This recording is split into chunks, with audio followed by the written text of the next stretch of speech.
తల్లి వైభవాన్ని గురించి మనం ముచ్చటించుకుంటున్న సందర్భంలో సర్వ జగత్తుకు తల్లి తండ్రి అయిన ఆ శ్రీమన్నారాయణ స్వామి, ఆ మహాలక్ష్మీదేవి వీరిద్దరి యొక్క సాన్నిహిత్యాన్ని గురించి, ఆ తల్లి యొక్క వైభవంలో భాగమైన ఆమె యొక్క సౌందర్యాన్ని గురించినటువంటి వర్ణనలు కొన్ని అవశ్యం వస్తూ ఉంటాయి.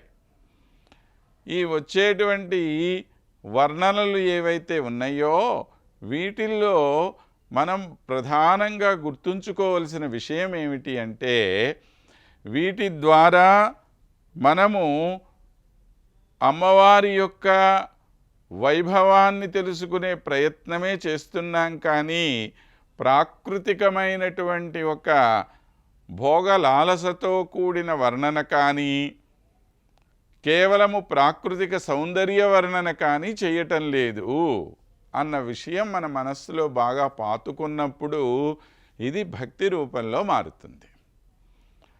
లేదు, కేవలము ఇద్దరు, ఒక పురుషుడు ఒక స్త్రీ యొక్క మధ్యలో ఉండేటువంటి శృంగారాన్ని మాత్రమే మనం చెప్పుకుంటున్నామనే భావన వచ్చినప్పుడు అది దూరం అయిపోతుంది.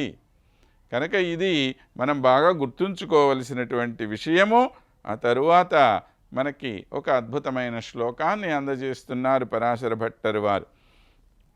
మర్మస్పృశో రసశిరాః వ్యతివిధ్య వృత్తైః కాంతోపభోగలలితైలులితాంగయష్టిః పుష్పావళీవరసిక భ్రమరోపభుక్తా త్వం దేవి నిత్యం అభినందయసే ముకుందం.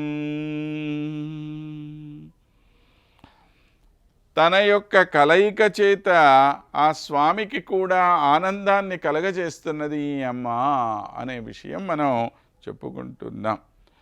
హే దేవి మర్మస్పృశ రసశిరాః,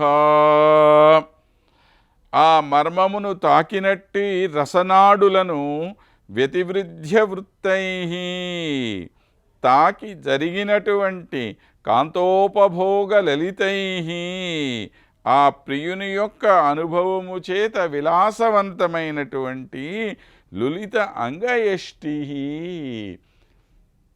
కొద్దిగా నలిగినటువంటి అవయవములు కలిగినటువంటి దానా అన్నాడు. అంటే ఆయనతో నువ్వు సమాగమము చేయటము ద్వారా కొద్దిగా నలిగినటువంటి శరీర భాగములు కలిగినట్లుగా కనపడుతున్నటువంటి ఓయమ్మ, రసిక భ్రమర ఉపభుక్త పుష్పావళీవా.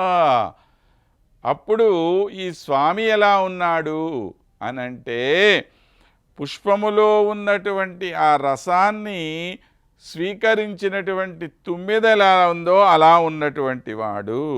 త్వం ముకుందం నిత్యం అభినందయసే, నువ్వు నీకు ప్రియమైనటువంటి ఆ ముకుందుణ్ణి ఎల్లప్పుడూ ఆనందింపచేస్తున్నావు అని, నీ అనుభవము ఆయన ఆనందం కోసమే అని తెలియజేస్తూ, ఇది జీవుడి యొక్క లక్షణం కూడా అంతే. జీవుడు కూడా ఎప్పుడూ భగవానుడికి సేవ చేసేటప్పుడు నా ఆనందం కోసం నేను ఆయనకి సేవ చేస్తున్నాననే భావనతో ఉండకూడదు. భగవంతుడి యొక్క ఆనందం కోసం నేను ఈ సేవ చేస్తున్నాను అనే భావంతో అతను ఉండాలి. అలా ఉండటమే నిజమైనటువంటి ఒక సేవాభావము. ఇది అసలైనటువంటి భక్తికి ఉదాహరణ. కాబట్టి ఇక్కడ అమ్మవారు స్వామివారిని కలవటం అనేటువంటిది వారిలో ఉండేటువంటి ఒక గొప్పతనం. అంటే స్వామి యొక్క ఆనందం కోసము ఈమె చేస్తున్నటువంటి ఒక పనిగా దాన్ని భావన చేసుకోవాలి మనము. ఆ విధంగా అటువంటి తల్లి ఎప్పుడూ కూడా ఆ స్వామిని కలవటం చేత కస్తూరీ తిలక పుండ్ర కలితాననాబ్జంబు జాయమాన శశాంక శంక నీవు అని అంటాడు ఆమె గురించి.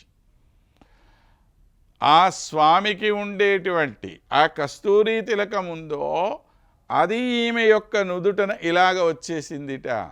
ఎందుకని? వారిద్దరి యొక్క ఆ సాన్నిహిత్యము వలన. అతిరాగ యోగర్ముష్యాధరాధర సీమ మహిత ప్రవాళ సామగ్రి చూప నతికృశోదర భాగగత వక్త్రీ నిచయంబు సలిత వీచీ విలాసంబు గుర్ప కథకాంతి మిళితాలిందక మందహాసంబు సముదీర్ణఫేన విభ్రమము వెంప మాతృ సమాత్మస్వరూపయై అతుల భాగ్య లక్షణముంగన్న శ్రీ మహాలక్ష్మీ కమలనేత్ర వక్షస్థలీ. ఈ విధంగా నిరంతరము ఆ భగవానుడి యొక్క వక్షస్థలం మీద ఉండేటువంటి ఆ తల్లి నిత్య నిలయ ఎప్పుడూ తరముగా వసించు మద్గృహాంతరమునందు అని చెప్పి ప్రార్థన చేస్తారు దంతులూరి బాపరాజు గారు మూర్తిత్రయోపాఖ్యానం అనేటువంటి కావ్యంలో. అలాగా ఆ తల్లి నిరంతరము మనలో మన మధ్యన ఉండాలి అనేటువంటి ఒక భావన ఇక్కడ మనం వ్యక్తపరుస్తూ ఉన్నాం. ఈ విధంగా స్వామివారు అమ్మవారు ఇద్దరూ కలిసి ఉండేటువంటి ఒక స్థితిని మనం మనసులో ఊహించుకుంటూ ఉన్నాం అన్నమాట.